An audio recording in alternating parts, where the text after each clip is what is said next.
Group Session 2. Are there words that can describe historical trauma? Quote, I've been diagnosed with a few things over the years. It's been helpful in some ways. I don't know. I've probably just been looking for someone who can understand me. End quote. Sam. Finding the most helpful language to describe your experience is an important aspect of recovering from childhood trauma. This means having the confidence to explain what happened, how you were affected, and the sense you were making of it. It means being able to use language that is meaningful and healing. This language can be spoken, written, or even translated into something creative. Are there words which can entirely capture and explain the experience of childhood trauma? Perhaps not. However, discovering and using language within yourself, and to whatever extent possible, with people you trust, can be a part of recovery. It's possible you have already made some good progress in this respect, and hopefully this chapter will help you build on this work. However, for many it can feel like a beginning, a bit like you have stepped off a plane in a foreign country. Either response is fine. The first part of the chapter will provide generic descriptions of different forms of abuse, as well as neglect, abandonment, and vicarious trauma. For some readers, this is straightforward. For others, it can feel challenging. The second part of the chapter looks at how professionals have tried to make sense of trauma and associated psychological problems. You will have an opportunity to explore whether the efforts of professionals are useful to you. Here's the chapter headline. Finding the right language to describe your experience to yourself and others can be an important feature of healing. Generic descriptions may help. The efforts of mental health professionals may help.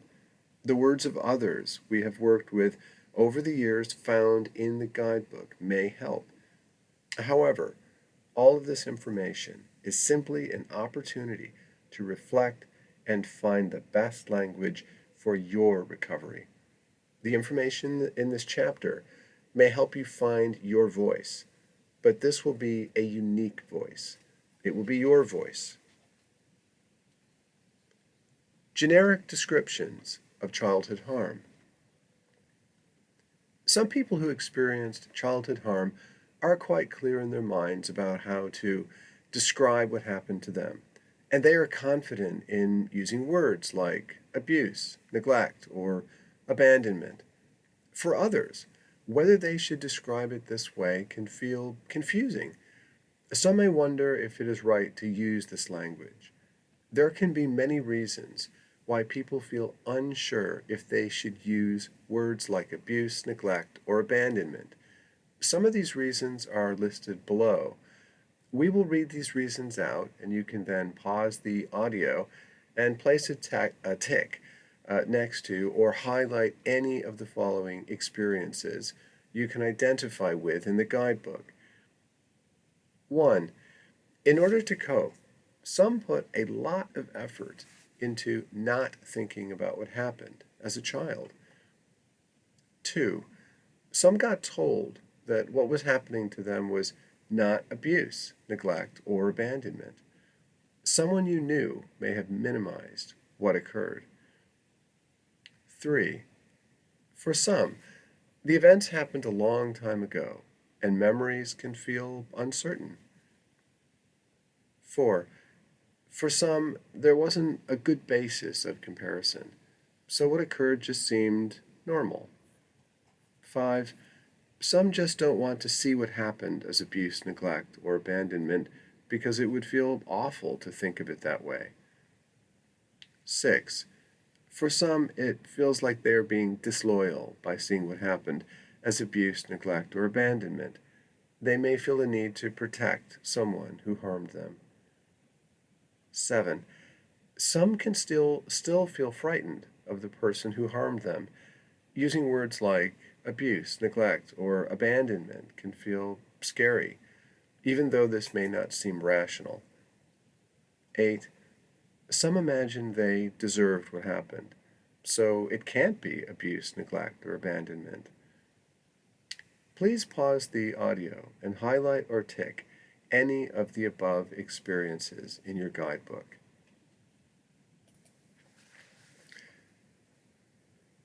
The purpose of this section is not to tell you how to think about or describe what happened, but merely to give you an opportunity to explore it. Also, after reading this section, some may feel confident in the language they want to use to describe childhood events. However, others may still feel unsure about the language they wish to use. If that's the case, let's not worry about it now. You will have many further opportunities to decide on the best way to describe your experiences. Some people using this program will have experienced multiple forms of abuse, neglect, and abandonment. Others may have principally experienced just one form of harm. How many forms you experienced is not necessarily relevant regarding the amount of harm done. For example, we have worked with people who were not directly abused but experienced neglect, which can be very harmful. Below are some descriptions of various forms of historical trauma. Following this section, you will have an opportunity to reflect on how this information relates to your experiences. Physical abuse.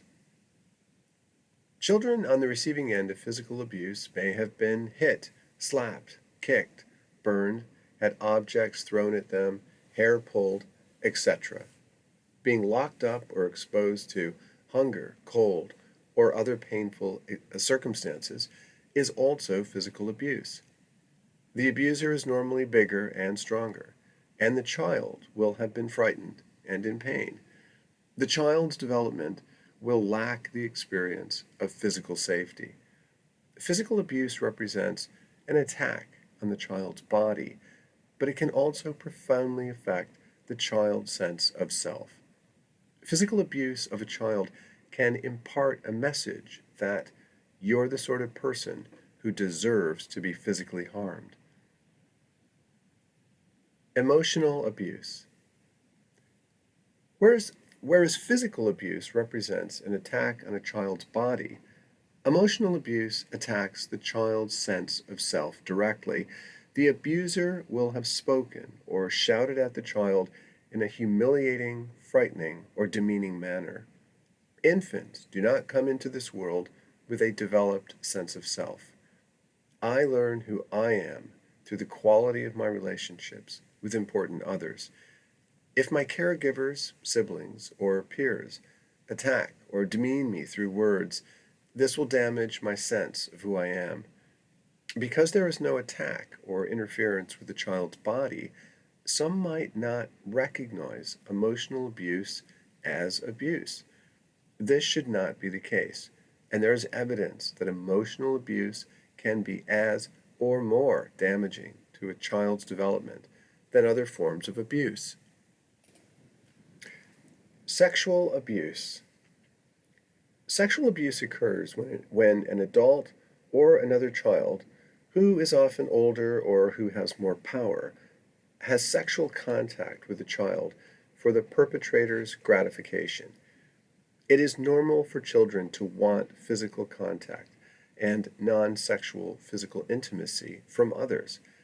However, prepubescent children are not usually interested in or understanding of adult forms of sexuality, and they are in no way psychologically equipped for such experiences. For a perpetrator to have sexual contact with a child is abusive and damaging to the child's sense of self and experience of safety in the world. While exceptions can occur, perpetrators are often known to the child and may be parents, family members, teachers, neighbors, older children, or others.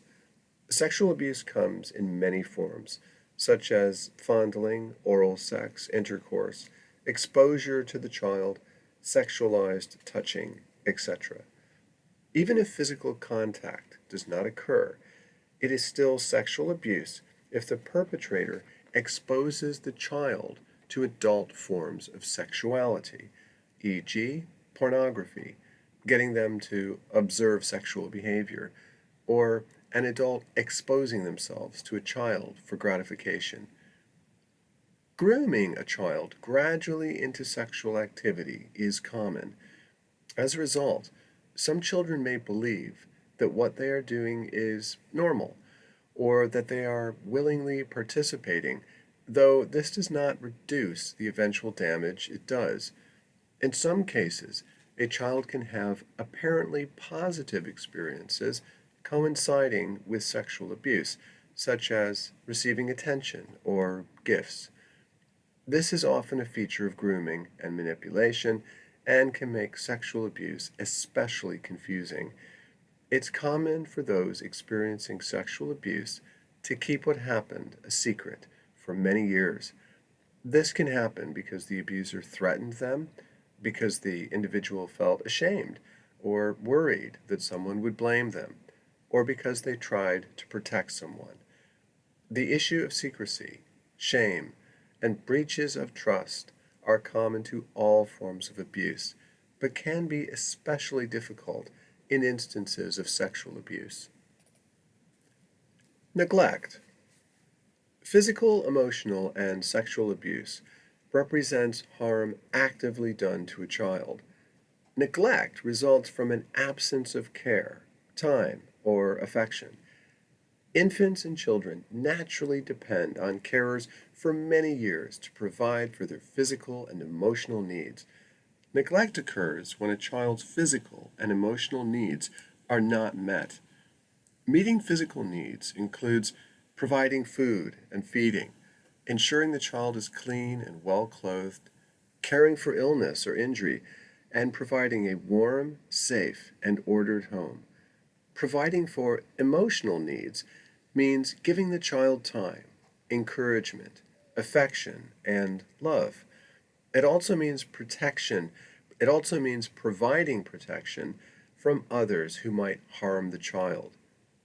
Neglect can occur for many reasons. Some carers are physically or mentally unwell. Other carers may have serious drug or alcohol problems. Some carers had children at a time when their own developmental needs were not met, and they were just not ready to be parents. Some carers are simply too egocentric to prioritize a child's needs. Experiences of abandonment or loss can overlap with the experience of neglect. For example, when a carer leaves the family suddenly or dies. Or some children can never sustain friendships because their families move around a lot. Neglect often overlaps with physical, emotional, or sexual abuse. Children who are neglected are more likely to find themselves in situations or with people where abuse occurs. For example, if a child's needs for love and affection are ignored, they may be more vulnerable to sexual abuse. Trauma occurs when a child has experiences which are frightening or distressing. In this respect, neglecting a child's needs can be traumatizing. For example, it can be scary to be left alone or not know if you will have warmth or food. A 4-year-old will attempt to use a stove to cook a meal if she gets hungry enough, often with ill-fated results. Abandonment. Abandonment is related to neglect and often coincides with abusive experiences. Children who were abandoned will have lost relationships with people who were important to them. This can happen through a divorce, a death, or simply by getting left. Some children are part of families that constantly move, resulting in numerous peer relationships being severed. Vicarious trauma. The above descriptions of trauma involve a child being directly harmed. Many people imagine it shouldn't be traumatizing if you see or hear someone else being abused. This is not the case. Children can be traumatized by witnessing others being harmed. This can occur when a child watches a parent or sibling being physically, emotionally, or sexually abused. This is called vicarious trauma, and the negative impact can be serious. Reading through the descriptions of the 6 forms of childhood harm can help some individuals use language with more confidence. However, at this stage in personal development or the program, it's common for some individuals to still feel uncertain about the language they wish to use. That's fine, and there will be many further opportunities to reflect on language as you go along. There is no correct way to use language. Some will want to say, I experienced childhood physical abuse, or I experienced periods of abandonment until the age of 10, etc. There are many variations. Some find using modifiers helpful, such as I experienced serious emotional neglect, moderate physical abuse, and milder vicarious trauma in childhood. You are the final authority on the language which feels closest to your experience. Exercise 1. Your thoughts and feelings on generic descriptions of childhood harm. The generic descriptions of childhood harm explored here include physical abuse, emotional abuse, sexual abuse, neglect, abandonment, and vicarious trauma. Which terms describe your experience as a child? Do you feel confident using these terms for yourself, or do you feel unsure if these terms apply to your experiences? Please pause the audio and complete exercise 1 in the guidebook. Do professionals have a name for what ails you? When people struggle with mental health problems, it's common for them to turn to professionals to explain what's going on. A clinician may then provide a diagnosis. So, is there a mental health diagnosis for people who experience childhood trauma and struggle with related psychological problems? The short answer is that we now have a diagnosis which can be useful for some individuals, and this may include yourself. However, there is a complicated story behind professionals' attempts to develop a useful diagnosis, and we think it's worth telling. Adults who experience childhood trauma have been turning up in clinics since the earliest developments within psychiatry, psychology, and psychotherapy. So, you might think that getting mental health clinicians to agree on a diagnosis would not be that difficult. In fact, agreeing on a diagnosis has been fraught with false starts and professional quarreling, and the rancor continues today in some respects. If this sounds disheartening, hang in there. There are actually some quite useful diagnostic ideas that have finally come from all the years of debate. We will offer a fairly brief explanation of the history, but for those who want more detail, Bessel van der Kolk's The Body Keeps the Score is very useful in this respect. Some might suggest that discussing a diagnosis in a book such as this is improper, that diagnosis should only be considered in a consulting room between a qualified clinician and a patient. While a consultation with a qualified clinician may certainly be important for some, we see this as an outdated view. Consistent with the values of the recovery movement, people suffering from mental health issues should have access to any information which may be helpful. At any rate, the purpose of this discussion is not to diagnose the reader or necessarily for the reader to self-diagnose. Whether you find diagnostic ideas helpful or less helpful is a personal experience. Some people we work with can feel anxious about exploring diagnostic ideas. They might think, what if I don't meet all the diagnostic criteria? Will that invalidate my experience? This is not something to worry about.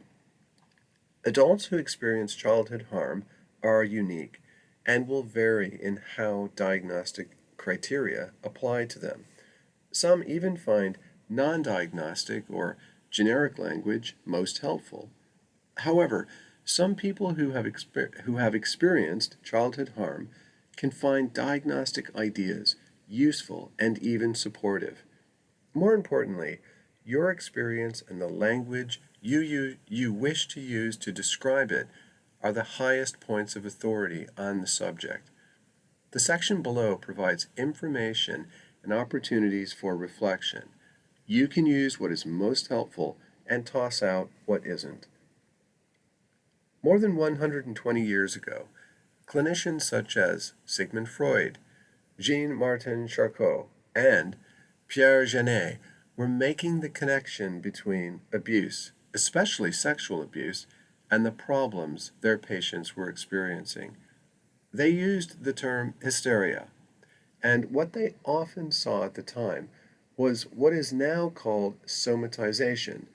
More about somatization later in the guidebook.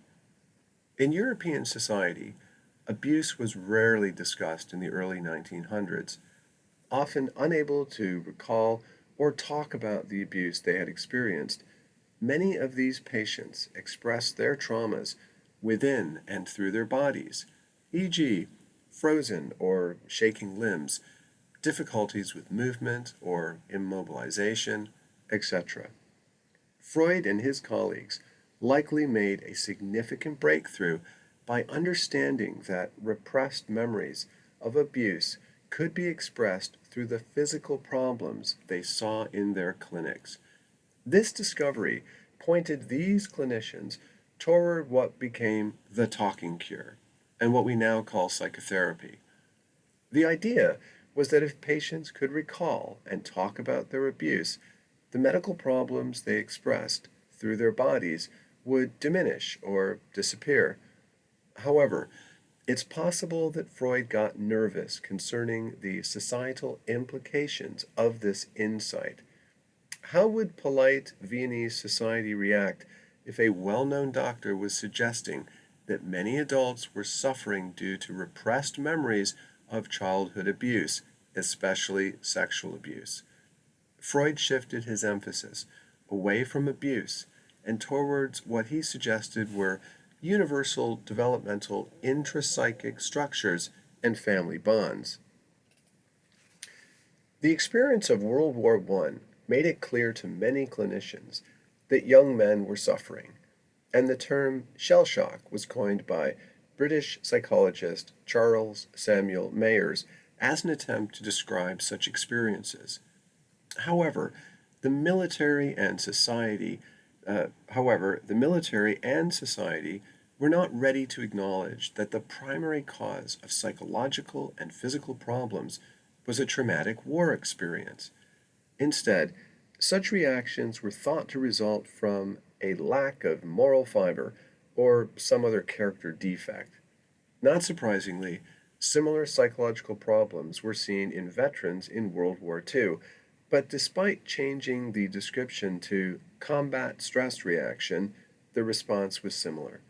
As with Freud 50 years earlier, society and many professionals had difficulty appreciating the true impact of traumatic experiences. And then came Vietnam. What was fundamentally different about Vietnam was that the images and film footage of what soldiers experienced came straight into our living rooms through TV, magazines, and newspapers. Society and clinicians were obligated to rethink trauma. Explaining trauma reactions on the basis of a lack of moral fiber was absurd. Blaming the traumatized for their psychological problems no longer made sense. In 1980, a group of Vietnam veterans and New York psychoanalysts, Shatton and Lifton, successfully lobbied the U.S. Congress, leading to the acceptance of a new diagnosis, post traumatic stress disorder, PTSD. This diagnosis resulted in a substantial amount of money which supported research and the development of therapies to help those who suffered. Furthermore, the diagnosis of PTSD legitimized the psychological difficulties of not only soldiers, but anyone who experienced a devastating trauma. These were patients who had genuine problems that were understandable, and they needed help. It was recognized that the principal cause of PTSD symptoms was trauma itself, not some character flaw. The symptoms of PTSD were seen to fall into three different categories. 1. Re experiencing. Intrusive and unwanted memories, thoughts, or images of the events can force themselves into a person's mind, and it can be difficult to put the memories away. If the re experiencing comes with powerful physical sensations and emotions, and the person loses contact with the present moment or isn't sure what is real, this is termed a flashback. Nightmares are like re experiencing when asleep, often in symbolic form. 2. Sense of threat. Following a traumatic incident or incidents, the individual loses their sense of safety in the world. They can be hyper alert to danger and feel anxious or fearful. They can be jumpy, easily startled, and have problems concentrating or sleeping. 3. Avoidance. A person may need to avoid places or people associated with the traumatic events, and their life experiences become narrow. They may also need to avoid inner experiences like fear or memories, so they might use drink or drugs or stay hyper busy. They may feel numb or detached from their bodies. The acceptance of PTSD in 1980 was an important step for clinicians and anyone who experienced trauma, but it raised a perplexing question. Imagine two people. The first felt loved and safe during childhood and had close bonds with caregivers. As an adult, they formed good relationships that mirrored the close relationships of childhood. And then they experienced a serious traumatic event, perhaps a car accident or a physical assault. Despite the support in their lives, they develop all of the PTSD symptoms indicated above, which persist for several months. Understandably, the experience is devastating for them and seriously impacts their happiness and lives. Imagine a second person. They experienced trauma too, but it took the form of abuse, emotional neglect, and or abandonment, and it occurred during childhood. People who were meant to care for them were involved in the harm that occurred or failed to protect them. It wasn't a single event. Rather, it involved multiple events. They lacked a sense of fundamental and enduring safety. As an adult, they can identify with some or all of the three core symptoms of PTSD, although how much they suffer from these symptoms can vary at different times in their life. So, is PTSD for someone who experienced a single episode of trauma as an adult the same as PTSD associated with multiple events which occurred during childhood and involved people the child had or was meant to have had an intimate and important relationship with? This is the question that has caused so much controversy. And to try and answer it, we need to point out that there are two different classification systems of mental health diagnosis. The Diagnostic and Statistical Manual of Mental Disorders, DSM, which is primarily used in the United States, but may be used in other countries, and the even less attractive sounding, the International Classification of Diseases, ICD, which is used mainly in Europe and countries like Australia, but may be used elsewhere. The word diseases turns up in the ICD because the manual covers physical and mental health problems. If this sounds complicated, please hang in there. We will limit our discussion to information that is most important and meaningful to anyone who has experienced childhood trauma. ICD 11, used in Europe, was released in 2018, and this edition contained a new diagnosis: complex post-traumatic stress disorder, or CPTSD. ICD had concluded that the experience of a single traumatic event in adulthood could be captured well by the diagnosis of PTSD and the three core symptoms described above. But the experience of ongoing trauma was different, and it required its own diagnosis. The word complex captured the experience of multiple traumatic events that were going on over time and often occurred within relationships which were meant to be intimate or important. So, this clearly includes childhood physical, emotional, or sexual abuse, emotional or physical neglect, or abandonment. The experience of CPTSD was seen to include the three core experiences of PTSD mentioned above, but there were three additional problems. 4. Emotional and attentional difficulties. A person may struggle with emotional stability and their ability to concentrate or attend. Emotions like fear, anger, or shame can feel overwhelming. Other times, a person might struggle because they feel emotionally numb or cut off from emotions. 5. Problems with self concept. A person may struggle with negative thoughts or feelings about oneself. Issues with self confidence or self worth can be present. Shame or self denigration may be problematic. 6. Difficulties in relationships. The person may struggle to establish intimate, trusting, enduring, or safe relationships. Chart 1 below illustrates the problems often associated with PTSD and CPTSD as indicated in ICD 11. You can see the three core problems for PTSD, typical for individuals who experience a single traumatizing event as an adult.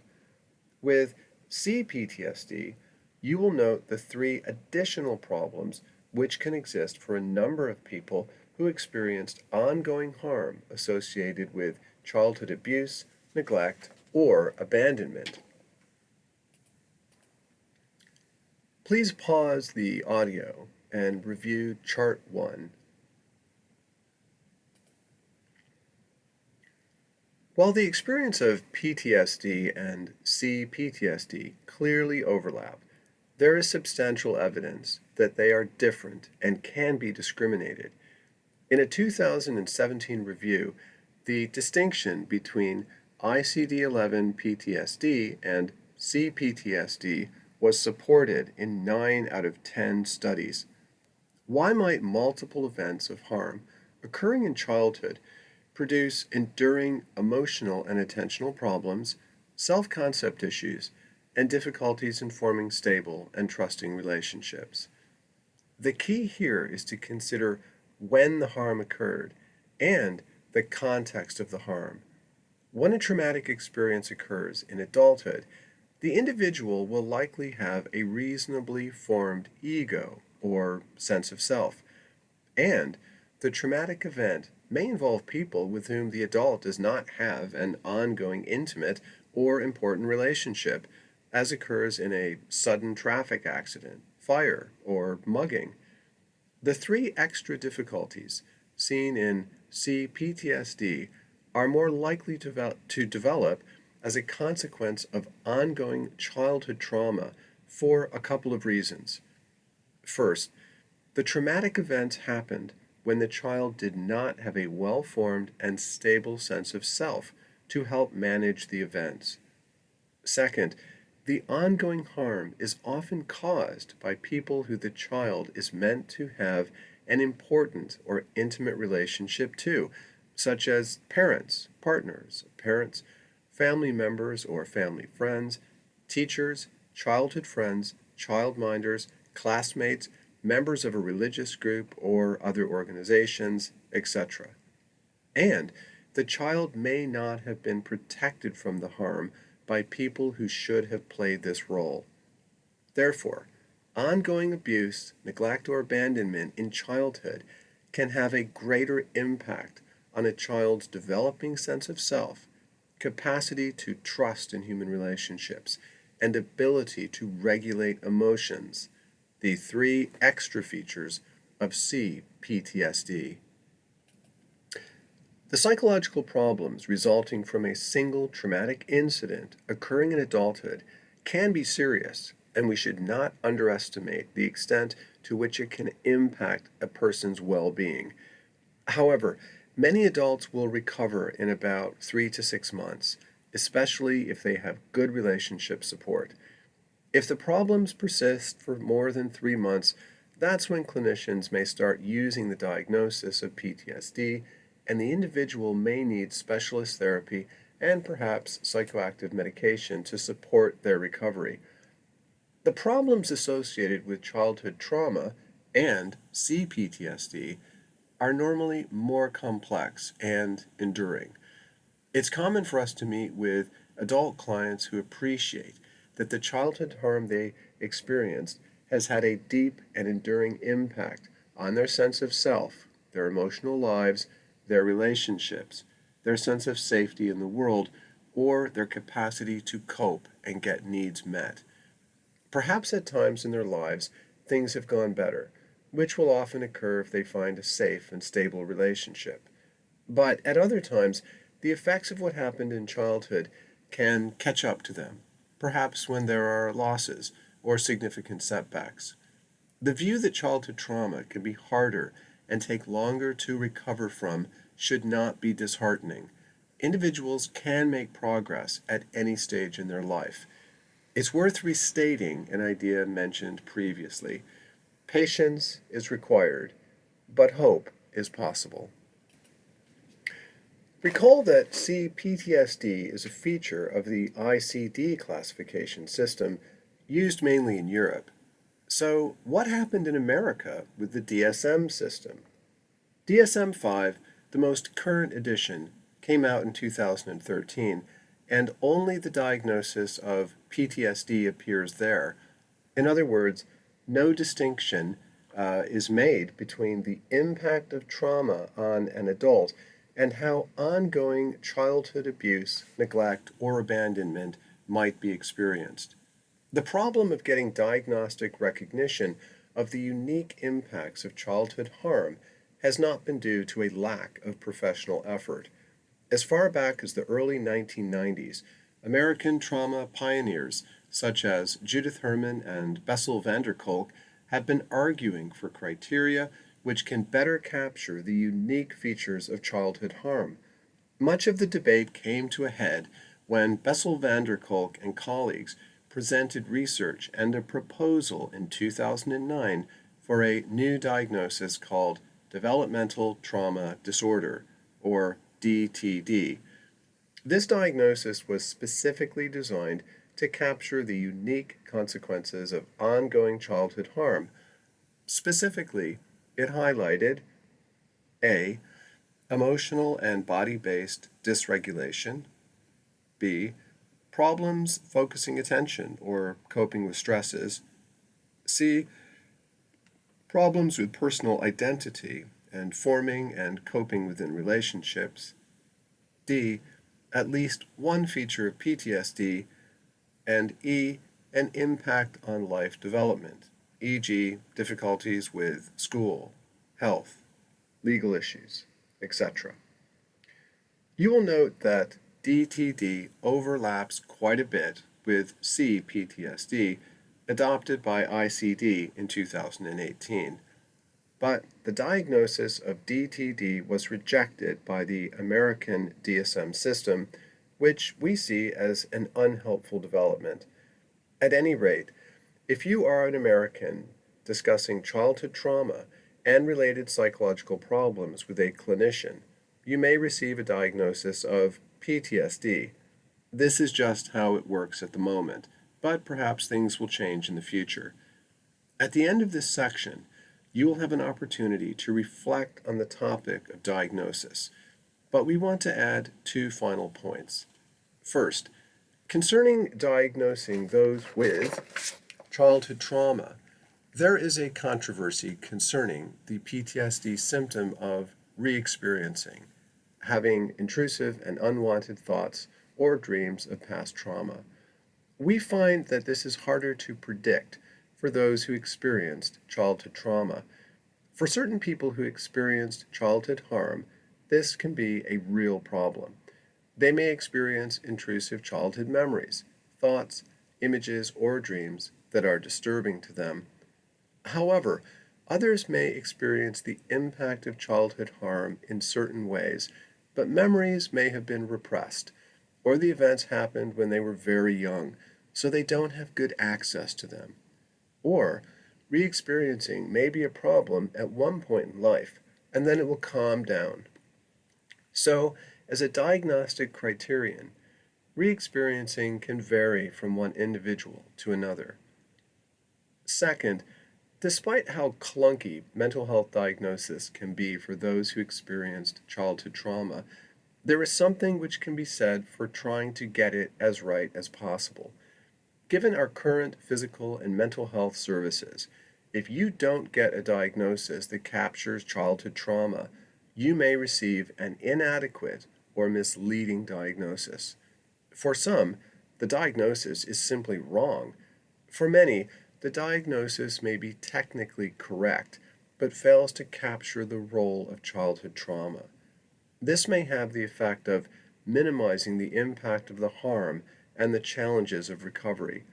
Either in childhood or as an adult, a wide range of mental health and physical health diagnoses are often given to people who experienced childhood trauma.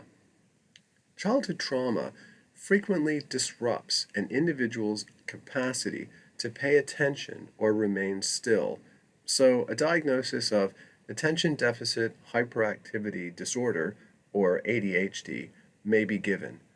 The experience of threat and a lack of enduring safety is a key component of childhood harm, so the individual's brain and body get shaped to see and experience danger.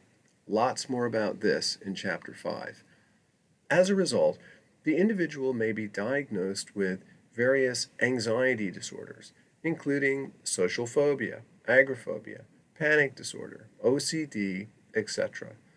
Childhood trauma commonly damages the individual's self concept and the ability to experience intimacy and get core needs met, all of which can intersect with depressed mood. So, the individual may be diagnosed with a depressive disorder, e.g., clinical depression, manic depression, or dysthymia, a persistent low level depression. If coping with past trauma means you just don't have access to feelings or associated body sensations, and you can't find the words to describe what's happening, you might get diagnosed with alexithymia. For some, the impact of childhood trauma gets expressed through difficulties with empathy and impulsive or criminal behavior. Of those who end up in prison, 24% spent time in care, 29% experienced abuse, and 41% witnessed violence in their homes. Some of these individuals will be diagnosed with oppositional defiant disorder in childhood or antisocial personality disorder as an adult. For a minority of individuals, childhood trauma can result in a very insecure sense of self, fears of abandonment, highly unstable emotions, and self injurious or high risk behaviors. If this is the case, a person may receive a diagnosis of borderline personality disorder, or PPD, in the USA, or emotionally unstable personality disorder, or EUPD, in Europe. These are different terms for essentially the same mental health issue. A minority of people who experienced childhood harm will meet the criteria for BPD or EUPD. However, of those diagnosed with BPD or EUPD, about 81% experienced significant childhood trauma, most often before the age of 7. As we discuss in more detail later, the effects of childhood trauma are commonly expressed or experienced through the body. sometimes referred to as unexplained medical symptoms, psychosomatic problems, or somatizing. Trauma can also be expressed through a wide range of very real physical symptoms. Such problems can include chronic muscular pain, headaches or migraines, fibromyalgia, irritable bowel syndrome or other digestive complaints, shaking or other confusing bodily experiences, etc. Again, if you have been diagnosed with any of the above, these diagnoses are not necessarily wrong, and perhaps the diagnosis has been helpful in some manner. But the diagnosis often fails to appreciate the full story. What do all of the above mental health diagnoses have in common? Well, if you look carefully at the criteria, none mention childhood abuse, neglect, or abandonment. By giving an individual who experienced childhood trauma a diagnosis like anxiety disorder, depression, ADHD, or chronic pain, we might be missing the forest for the trees. These diagnoses focus on symptoms rather than capturing the underlying problem. This can be of limited use, or in some cases unhelpful, because if what you see are symptoms, then what you will treat are symptoms. If you want to know why the car won't start, you can stare at the paintwork all day without learning a lot. At some point, you're going to have to open the bonnet, UK, or the hood, USA. The HTP is one way of doing just this. So why is it that an individual who experienced childhood trauma may receive a diagnosis representing the symptomatic expression of the problem rather than the problem itself? The answer to this is likely complex and may vary from case to case. Sometimes it's because clinicians are anxious with respect to asking about childhood experiences in a direct and empathetic way. Between birth and 18, did you ever experience physical, emotional, or sexual abuse, neglect, or periods of abandonment? This question is not complicated, but asking it might feel complicated. Some clinicians worry they may upset, insult, or make their patients worse. This is unfortunate because patients rarely respond in this way, whether or not they experienced childhood trauma. Many patients are relieved and grateful that a clinician finally asked them. Some clinicians can worry that if they hear about significant trauma, they may be unable to refer to services that can provide what is needed. This can be an issue depending on where you live, your finances, or healthcare coverage. However, some individuals will go for many years without a diagnosis which captures childhood trauma because they find it difficult or impossible to talk about what happened to them when they were young. We will discuss the role of silence further in Chapter 10, but there can be understandable reasons why an individual doesn't talk about their childhood experiences for many years, even with clinicians. It can be easier to talk about panic attacks or fear of social experiences than a mother who was physically abusive. It might seem simpler to talk about problems with concentration, depression, or stomach pain than the uncle who was sexually abusive. In a way, the problem Freud had more than 120 years ago is still around. He saw or correctly intuited that many patients presenting with a wide range of medical and psychological problems had been abused as children. But he got scared concerning the consequences for society and perhaps for his career. However, it's no longer 1900. More and more, people who experienced childhood trauma can recall and think about what happened. They are able to connect past events with present symptomatic expressions of what happened. They are ready to explore the best language to start explaining it to themselves and others. Considering what language may be best for you.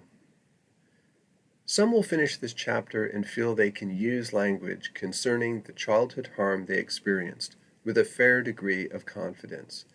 For others, the ideas they have come across here may feel new and disorienting. Perhaps something seems a bit clearer, and they are getting a sense of the language that might be best for them, but they need more time for reflection. That's understandable. Not surprisingly, much of what you will encounter in the guidebook offers opportunities to delve much deeper into the very features that make up a diagnosis like CPTSD, such as your experience of emotions, relationships, self concept, coping, core PTSD issues, and more. So, there are many further opportunities to refine how you want to use language to make sense of the past and your recovery. Some readers may feel that generic or non diagnostic language is perfectly adequate. With respect to exercise 1, they might feel it's sufficient to think or say something like, I experienced childhood abuse, I experienced childhood physical abuse, or I experienced childhood neglect or abandonment. Perhaps more general language works best, like I experienced childhood trauma or I experienced childhood harm. It's quite personal. Some readers, however, might also identify with the diagnostic language we have explored here, and they may find diagnostic terms supportive or useful. Recognizing your experience in a diagnostic term can feel affirming for some. We've had people say things like, wow, I didn't know there was a word for stuff like this that I go through. Knowing diagnostic terminology can also help some people search online for further information, find further reading materials, locate support groups, etc.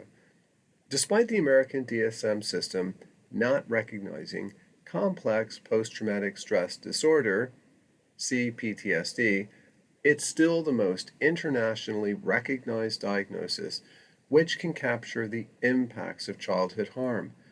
The American psychologist Judith Herman was actually advocating for the use of CPTSD in the early 1990s, and the term CPTSD is found all over American based websites. So, no matter where you live, if you find this term helpful, there is no reason not to use it. Developmental trauma disorder, DDT, has the advantage of being created specifically with respect to the impacts of childhood trauma. The criteria are very good, and the term itself is probably the best choice of language. But for now, it's not part of ICD or DSM, so it's just less recognizable in common speech, has less presence online than CPTSD, and is less recognizable if you are speaking with clinicians. At the end of the day, it's the professionals who are fundamentally dependent on those who experienced childhood trauma to help them research and create diagnostic language. So, in a sense, you and those with similar experiences are the highest authority on the subject. And this is your recovery. Finding the language that works best for you is what matters. Exercise 2, Diagnostic Language and Childhood Harm. Does generic language feel sufficient in helping you describe your experience of childhood harm? Or do diagnoses like CPTSD and or DTD feel useful as well? What's your view? Please pause the audio and complete exercise 2.